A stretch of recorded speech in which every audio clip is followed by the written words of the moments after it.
Okay, we will move then to item 11.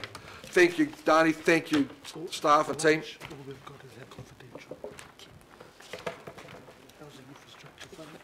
Yeah, you will be. I'll just say put them in. This is Northwest. Northwest. Who's the councillors for that area? Welcome, Ross and John. Thank you, Chair. I'm joined by Fiona Dockley-Wright, and Ross is here. Matt, you want to join us? Also got Matt Rednall come up as well from Auckland Transport. Just to sort of set out to the beginning what this paper is actually seeking. So this paper seeks approval of the governing body to the council group submission of a detailed business case to secure $300 million of funding from the Housing Infrastructure Fund to provide infrastructure to support the delivery of 6,200 dwellings in the northwest of Auckland.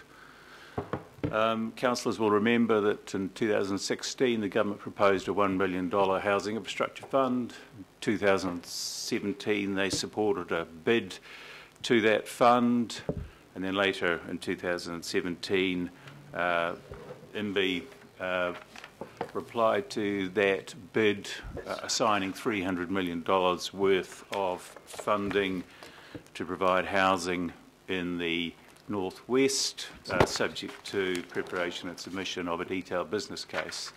The work on that detailed business case has been undertaken, and that's what we're seeking approval of submission to. As a part of that work on the detailed business case, we've sought to, or staff have sought to analyse how that $300 million might best be used to deliver housing and what infrastructure should be provided. They've identified that items of infrastructure or pieces of infrastructure that could be provided, stormwater, but more particularly wastewater and roading in the higher density areas of the northwest that would support 6,200 houses. That has been supported by Auckland Transport and their board, and also by Watercare Services Limited. The provision of housing in the northwest is in accordance with council's strategy. The northwest is, and Whenuapai in particular, is the first area in the future urban land supply strategy proposed for development on the edge of Auckland. A structure plan has been done in accordance with that. Plan change, a council plan change is in process in accordance with that. And of course, Red Hills was live zoned as part of the independent hearings panel. In addition to that, there's been at least $150 million worth of council investment over the last few years in that area. We've got Westgate taking place there, and that's development as identified as a growth area by council.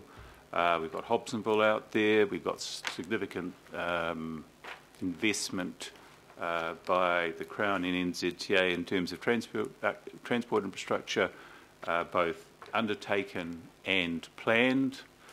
And in view of that, council officers are seeking government body endorsement to, or approval to the submission of the business case. And Ross, is there anything? Yeah, I would just like to stress that a lot of work has gone into this detailed business case. It has been a huge effort.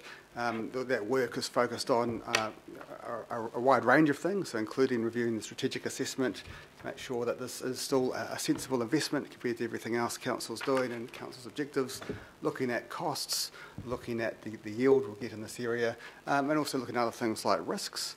And I guess in the interest of transparency, some of the risks are outlined in the paper. I guess it's just important that you're aware of those risks. Some of them are a little bit different to usual because of the nature of the funding source. So because this is a one-off funding application, if there are cost changes as we go forward over time, there's limited ability to go back to the HIF fund and the government and ask for additional funding to match any cost variations. So the focus there has been trying to get the costs as accurate as we can through the detailed business case. Been a lot of focus on that. The costs have been assessed at a P95 level. So what that means is that there is it's been assessed that there's a 95% chance the cost will be 300 million or less, a 5% chance that they'll be higher. So that's been a sort of a key focus for Auckland Transport and the Auckland Transport's board. The Auckland Transport board considered those costings in business case yesterday, and they've approved it, and they're very comfortable with those costs. I guess we still have the ability, entering into these agreements, submitting the detailed business case, entering into funding agreements, still doesn't commit the council to drawing down that funding. So if anything was to happen with costs, you still have the option of not proceeding if that did happen. One of the other risks is the council is not going to go and build these houses. We're reliant on developers to come and build the houses. So we've been working very closely with developers for a long period of time. Developers have expressed lots of interest in building in this area, but we want to kind of move, as we move forward with this process, we want to firm that up. We want to enter into development agreements with the developers and get them to sort of make some firm commitments that they will build the houses, they will pay for the local infrastructure that connects to this infrastructure, so you're not just left with the council doing its investment and then developers sitting there and not doing their bit. So again, the council approving the detailed business case, entering into funding agreements, doesn't commit us at this point. The commitment will come later as we get into procurement agreements and those kind of things. Happy to take any questions. So Ross, just a point of clarification there, the commitment would also be part of a contract between council and the developers, house providers of the 6,200 houses? Yes, we're aiming to get those commitments with the developers in place before the council goes and enters into commitments with the market. Okay. And the cost savings of using this HIF fund to council, and bringing so one, it brings forward housing quicker, and there are some cost savings of 50 to 60 mil. Yep, that's right, over a 10-year period, 50 to 60. Part of the 95% accuracy program too? That's been quantified as part of the accuracy program, the 95? Yes, that's based on those estimates, that's right. Thank you. Anything else from the team? Sorry to interrupt. No. Questions? Councillor Simpson. Thank you, Mr. Chair. So really this just keeps the ball in the air, doesn't it? No commitment, ball in the air, we're in. If it all looks, you've said there is a risk of cost escalation, and that 50 million, of course, is, we're up against Queenstown, Hamilton, Tauranga and That's it. Christchurch. So it's all care and no responsibility. Keep going until we actually have a look at the detail. Yep. So I'm right. comfortable knowing that it's to a point, but not totally committed if it's going to show huge cost escalation. Because I just worry about our costs. Yeah, so that secures the $300 million funding for the council from that source, subject to the detail. Yeah, great, thank you. I'm happy. Councillor Cooper. Thank you. A couple of questions. I'm happy to move the recommendation, Mr. Chairman. A couple of questions. One is just to clarify, this doesn't attract interest, so that interest doesn't go onto rates? That is correct. It's a repayable loan, but it's not attracting interest, so we don't consequential. That's right. There's two parts. One is the loan, another is an agreement with the NTA. But that is correct. There is no interest payable. Yeah, unfortunately, it is a loan. But anyway, we can't look a gift horse in the mouth if we don't have to pay interest, and that's not added to rates, which is good. Yep. And I guess for me too is really that reassurance that we've got some checks and balances in place before we actually commit. That we do get some good developer agreements, and Panuku are pretty good at doing that. So that's really my biggest concern. Yes, so that is the drawing down on the loan is subject to the developers agreeing in entering into agreements that commit them to provision of the necessary infrastructure that they're required to provide, including some joining infrastructure and also to their delivery of housing. And where does the liability sit if you get partway through projects and we've accepted the money and the developer defaults for some reason? Is there an ability for us to kind of get in there and renegotiate with someone else to take it over? What kind of checks and balances do we have further down the track? Yes, it will be part of the development agreement. That sort of provision would be part of any development agreement in that case. Okay. And the other question is, so if we do have some cost escalation, I mean, I know we've had a big funding gap for infrastructure because Red Hills in particular was live zoned much earlier than we thought. And already there's bulldozers on the sites, I've seen them, and they're closer to existing infrastructure, but that is a huge area. But what happens when, if that does happen, is there an ability, there would have been some infrastructure funding that isn't funded by this, to be nimble if we're caught in a jam? If your question is, will we be able to respond to the cost, to the increased cost of infrastructure? Yes, we will. That will come out, and that will be part of the work that we have to do in terms of assessing what the $300 million will provide and what agreements we enter into. And the other thing is, what's the mechanism for paying this back? There'll be a variety of... or is that something you haven't got to yet? No, there'll be DCs and infrastructure funding agreements and... Oh, and possibly in the future, targeted rates. We may look at, once the DCs are in place, a policy decision in the future to switch between DCs and targeted rates. Thank you very much. I'm comfortable with that. Yeah, Councillor Wayne Walker. Sure. So my question follows on, and it goes to development contributions. We're going to be engaging with the community around development contributions. We know that the amount that we get for greenfield areas for development contributions is woefully inadequate, the true cost could be anywhere from 100 grand up to 140 grand, and our chief economist has advised us around this.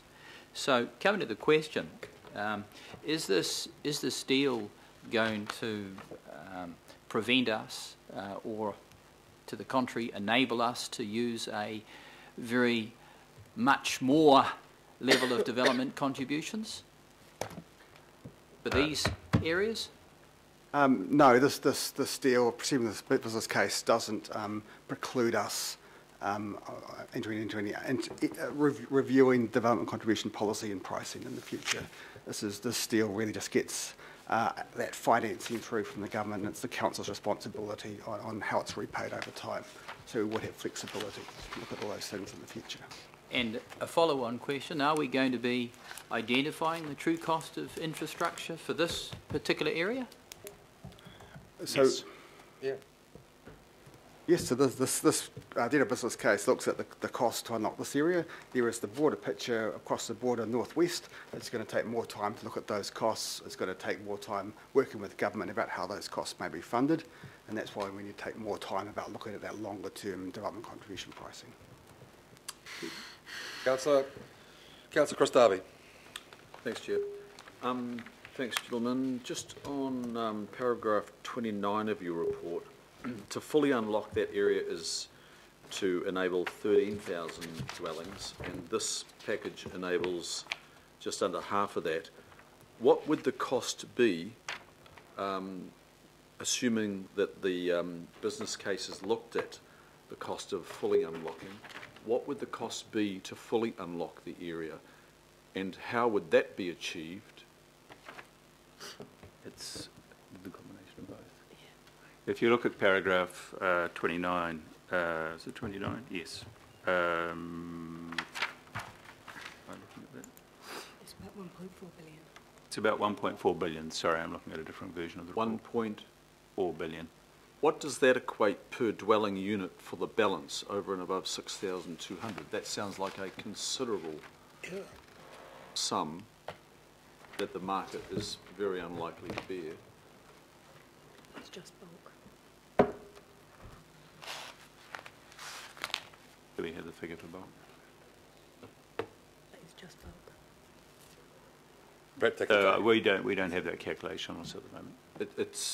It sounds like it's well north of $250,000 per dwelling unit. So if I look at the spreadsheet, which is the attachment here A, the average is $48,000 per unit. Oh, firstly, can I ask, this is for the core infrastructure And the last mile infrastructure is an addition again, and that will be paid for by the developer Yes. as a default. Yep. So it's not all the infrastructure. Does it also include how that developer might contribute to our $140 million in additional investment in parks? The parks is already funded. That's funded Yep. from? The provision's already made in the long-term plan for the fund for the parks for the Northwest. So, but how have these property holders becoming developers contributed to that? So they would pay the existing development contribution, so which has a parks component and a transport component. Okay, now I've got you. This would increase the transport component. Yep. The parks component is a separate part of the DC Okay. charge. So we're not just building dwellings, we're intending to build communities, and to have communities, you need community infrastructure. How are these developers intending to contribute to the community infrastructure? So, How would we have them contribute? so to date, the parks component of that has been provided, as we've already indicated, and an additional community infrastructure would need to be provided out of DCs for the wider area. That's Yeah, correct. and we're yet to do that, so Yep. that affects the household law. Yep. the fund in some ways. And just when I look at that breakdown on the attachment A, the average is 48,000 to deliver 6,200. We've heard that it's going to be astronomically higher than that to deliver the balance. But there's a difference between Red Hills, where there's a yield of 4,400 at 24,000, and the yield at Whenuapai, which is 1,800 dwellings at 107,000 per unit. Will the market pay that? Is there any analysis of whether that's Bernard market to answer. feasible? Those costs are the actual costs. The policy that's struck will take in a wider area, so there will be funding areas. So it's not the DC costs that are stated there, it's literally the amount of housing divided by the cost of the infrastructure that we are proposing under this HIF fund in that area. DCs are not likely to be that different and still need to be struck in the existing policy. Probably the final question is there any outstanding level of subsidy that existing ratepayers have across Auckland might be exposed to deliver this housing? And what level of subsidy might be there? No, I guess there is some degree of averaging within existing development contribution pricing, but we don't see a significant, substantial subsidy here.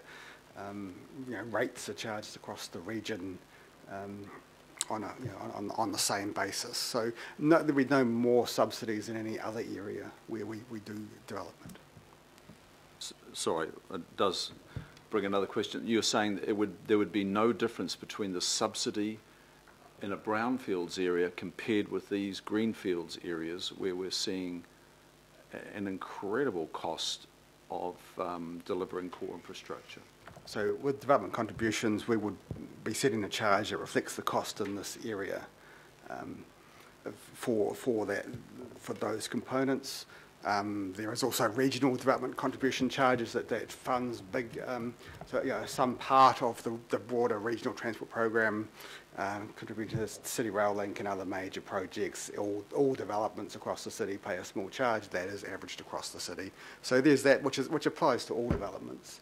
But in terms of reflecting the cost of this development, in terms of the cost of arterial roads, it is as accurate as we can be with the policy framework that we have.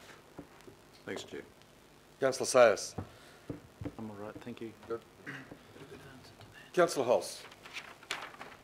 Thank you. And just following on from the points Councillor Darby made, I think we're on the same page with some of our concerns. I just want to preempt my points by saying I know how hard our staff have worked on this very complex issue. And I make no apologies for the fact that we're hardly jumping out of our skin with joy at the offer of this fund, which is woefully inadequate and doesn't even begin to address the need in Auckland. But it is what it is, and I think we need to make the most of it. So I've got a couple of questions. When we look at our prioritised spend around this, do we have the ability to get the best bang for bucks out of what we will apply for, to draw that into as close to existing infrastructure as possible? And I guess the not so hidden meaning in my question is, can we try and activate the area around Westgate first? I think the way we've done it is to, we are, because one of the areas around Westgate is the Red Hills area. To the back of Red Hills, there's already there's other housing development taking place there as well. There's another area in Whenuapai, and that's based on higher density. In terms of the infrastructure we're providing, the infrastructure is designed in a way that it's will provide the basis or framework for the future development of the area as well. So what we've tried to do is identify the infrastructure that, as I say, enables that wider development to take place, but in the short term is focused on the area where we will deliver the greatest density for that $300 million. Thanks, John. So my next point is there a magic spot or a sweet spot between whatever we get from the HAV fund, and we can't be guaranteed to get this full amount, the magic point that would actually unlock enough development to make it worth our while doing it? Or is there a sort of a midpoint where you'd go, this is possibly not? I don't think we've done that work necessarily, but I would imagine that will come down to the detailed work we do as we assess the development going forward. We'll look at the costs, we'll look at the yield that's being delivered, and we'll be able to end the agreements we reach with developers, and we'll be able to identify where we're getting the optimum yield for our spend, and we'll draw down the appropriate amount. I guess, Mr Chair, our challenge is trying to link exactly what Councillor Darby's talking about, our community building, with the infrastructure building, and I'm certainly going to be bringing a request to our LTP that we put back our regional facilities fund of 120 million over the next 10 years to build the kind of community facilities we've already got gaps for that are not funded as part of our DCs. So that discussion to come later. Thank you for that heads up, Councillor. Councillor Newman. No? Oh, okay. Councillor Mike Lee. Thank you, Mr Acting Mayor.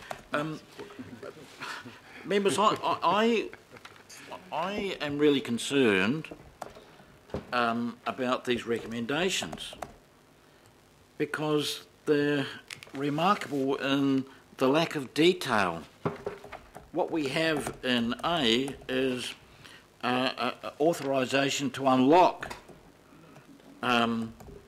6,200 dwellings for 300 million.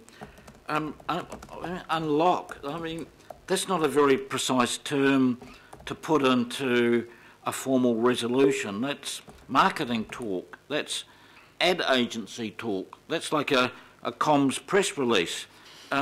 There's no detail about what we're unlocking or how, and presumably unlocking means providing essential infrastructure, but there's very little about that. There's nothing about that in the recommendations, and very little in the report itself. I don't see the word sewerage, which presumably is part of it, or bulk water.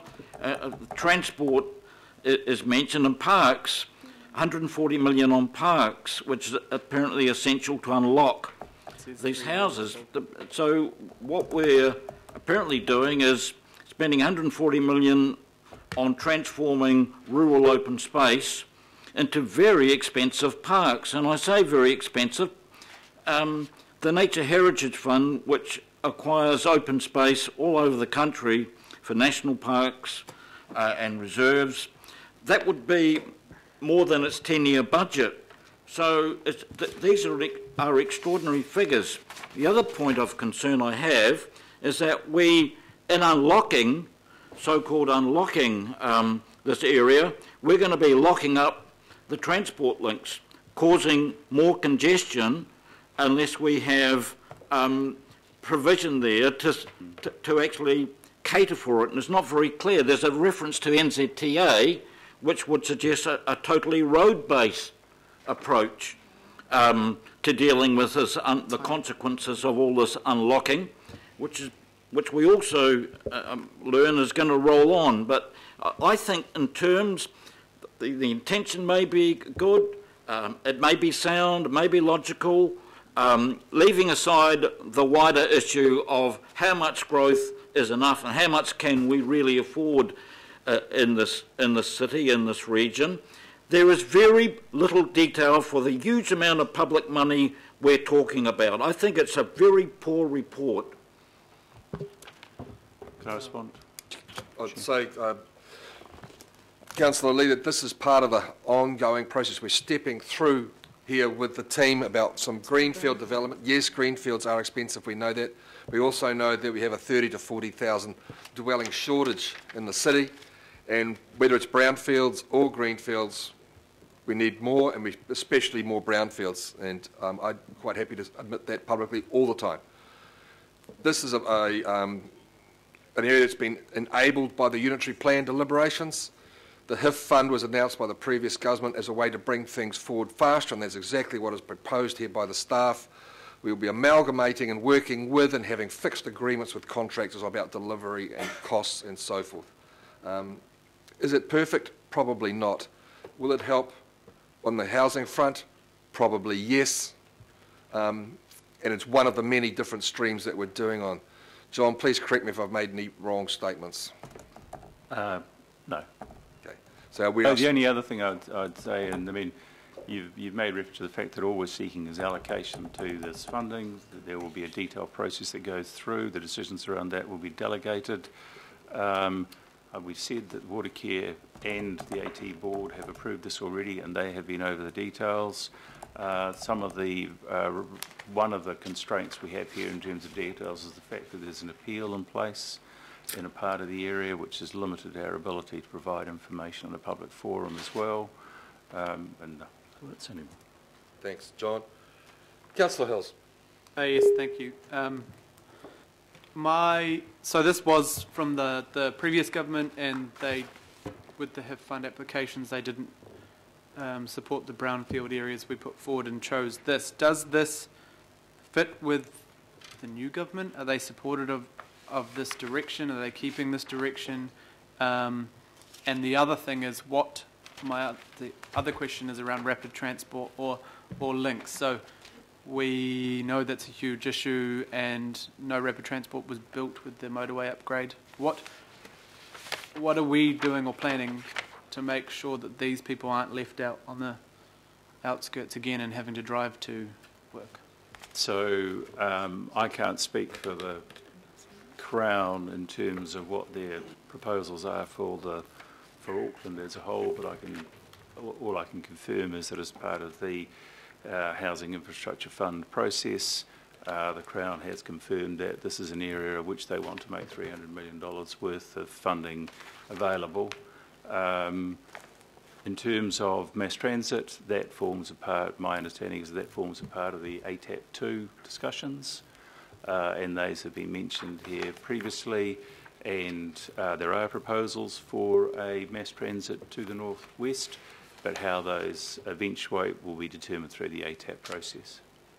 If I can just add, the government, the draft government policy statement on land transport specifically mentions that the GPS supports the Housing Infrastructure Fund, so it kind of is there in that draft policy.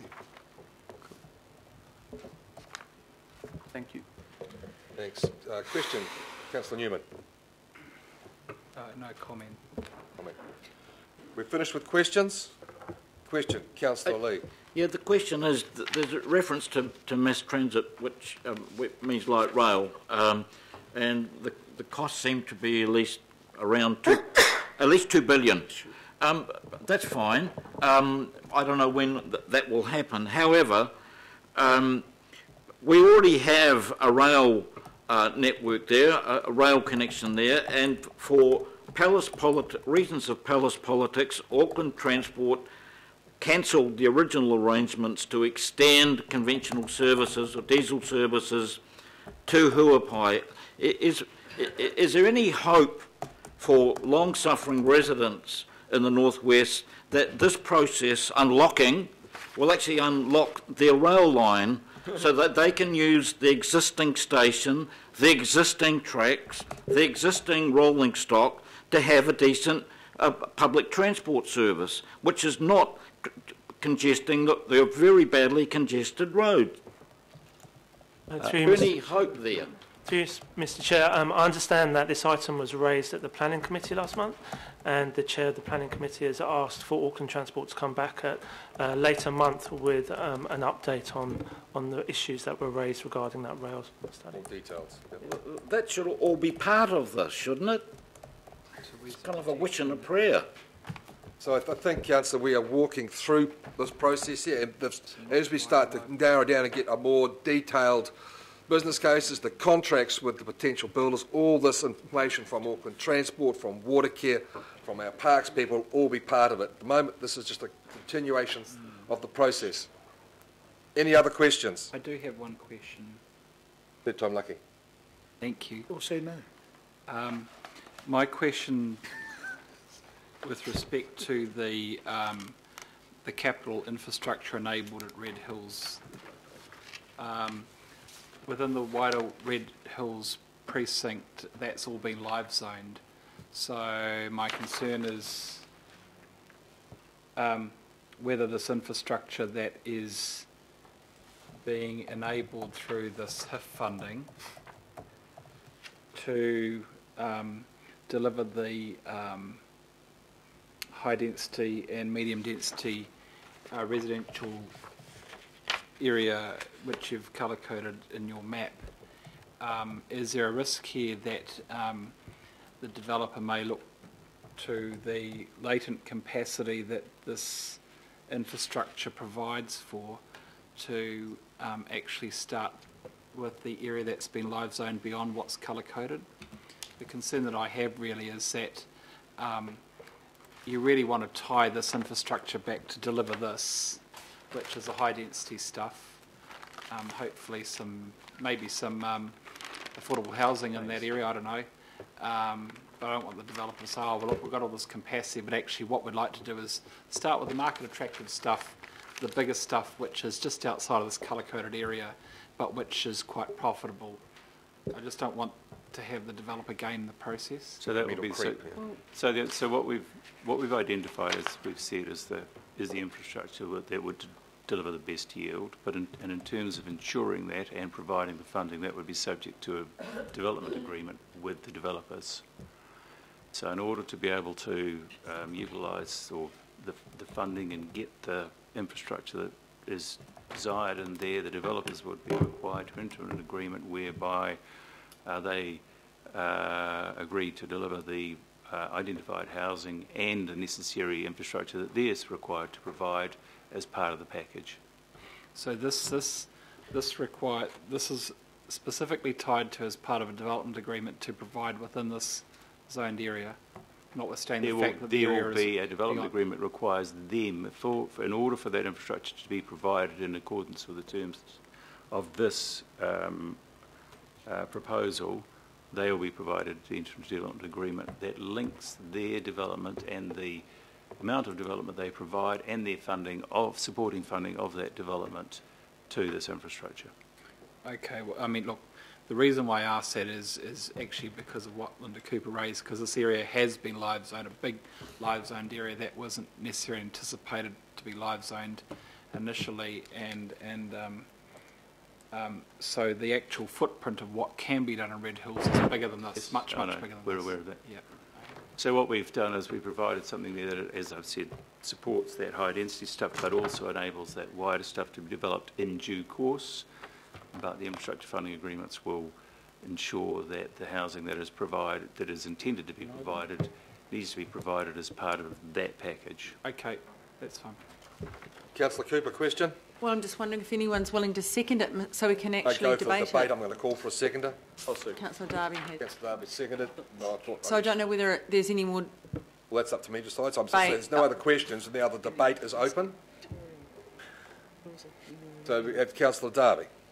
Thanks. Look, I've had some concern about how we have been subsidising greenfields for decades in Auckland. Mega profits have been made in the greenfields area, and there's been outright profiteering at the expense of the existing ratepayers. This is the beginning of hinging those true costs of greenfields back to those that benefit. And I think it's overdue, and thanks to John and the team, Ross and others, for bringing it now. But there's just no way that Aucklanders can continue to subsidise greenfields development. And here on in, we're going to see the real cost of developing greenfields. I gave you an inaccurate figure before, Mr. Chair. The balance, to realise the balance in this area, the other 6,800 dwelling units will require an approximate subsidy or an approximate cost going forward of around about 130,000 per dwelling unit. If you look at the numbers that Mr. Dunshay gave us, I think of 1.1 billion, I think it was for the whole 13,000 yield. So we're dealing with about 48,000 average here. To get the balance unlocked, so to speak, it's going to be even more enormous. Now, those that benefit do have to pay. What is that going to do to the price of housing? In the first instance, it is likely to add to the cost of housing in that area, but that is the cost. So why has that come about? Well, when there's easy profits made, you pay more for land. So this puts price up the market to possibly the farmer who's offered a very lucrative sum. It is likely in the future to force those that are in the land banking and greenfield speculation business to pay less at the outset, which then reduces, in the medium and long term, the cost of housing in the greenfields. I'm not suggesting greenfields development is going entirely away. I'm just saying that we're actually starting to put it on the same axis as brownfields development. And I think we're going to see a lot more in the brownfields area as we start to charge the true costs of greenfields development. This is just the beginning. This is a long journey of making those that make the mega profits pay the appropriate costs, and it's only right. That's all very true, Councillor Darby. Further comments? Councillor Cooper. Close the debate. Oh, I think Richard wants to, so I can't. I'll close the debate. So. Councillor Hills. I just had a few quick comments. Yeah, obviously we need housing, we need funding, and this helps us with our debt room. And it's good and it's great that we have this, but I do have concerns that this type of development, we need to be moving more towards more supporting the intensive development and then getting to here, because I do worry that, like other parts of Auckland, we build all these communities out there first and then expect them all to basically drive in and deal with that. So we're stuck in a bit of a bind. It's almost like we don't have a choice, but I do worry what these developments end up like and have the on effect to the rest of the community and the current commuters as well. So, you know, we need to be making sure that we're planning mass transit routes and other access to these points. And the other comment is just, you know, this report was, I think, good, and with the information you have there, so I'm sad that other comments about staff and the, you know, poorly written reports and things like that. So just want you to know that it's clear that, thank you for the work. Thank you, Richard. To close the debate, Councillor Cooper. Thank you. So I have the same concerns around transport, but I think this gives more power to our arm around North Western Busway funding, and hopefully when ATAP comes out next week, that's right near the top of the list, given the current Minister of Transport has banged on about this for years. So I would hope that would happen. For me, it is live zoned. If we don't do this, we'll have a live zoned area that we're not doing anything about. And the reality is this is not way down south in Pairata or way up north in Warkworth. This is right next to a metropolitan centre, literally walk across the road. So we actually have got a lot of the infrastructure. We're spending a lot of money on a really fantastic new library and community centre, refit of the, there's a lot of amenity already here, and it's actually next to a very long established suburb. And Massey is one of the largest suburbs in the country. So it's not as if it's in the middle of nowhere. And yes, it would have been great to do more intensification closer to nodes, and I hope we do get some apartments at Westgate. But I think for me, this is around, it's as close to brownfields as we're going to get pretty much, in this area, apart from hopefully some more development on our site in Henderson. So for me, this is a no-brainer. Look, it's $300 million we didn't have, and we couldn't borrow because we're too close to our borrowing limits. So this kind of gives us an opportunity to do some good development, provide some housing where it's needed, and hopefully really give some more urgency to decent public transport in the northwest. It is going to take 25% of the regional growth, so it's not an airy-fairy project. It's absolutely needed for the region. So I rest my case, Malud. Thank you, Councillor. Just before I put the motions and the recommendations, John, I'd like to acknowledge you, Ross, and the team for the work that you've done here. It's not easy, this sort of this stuff.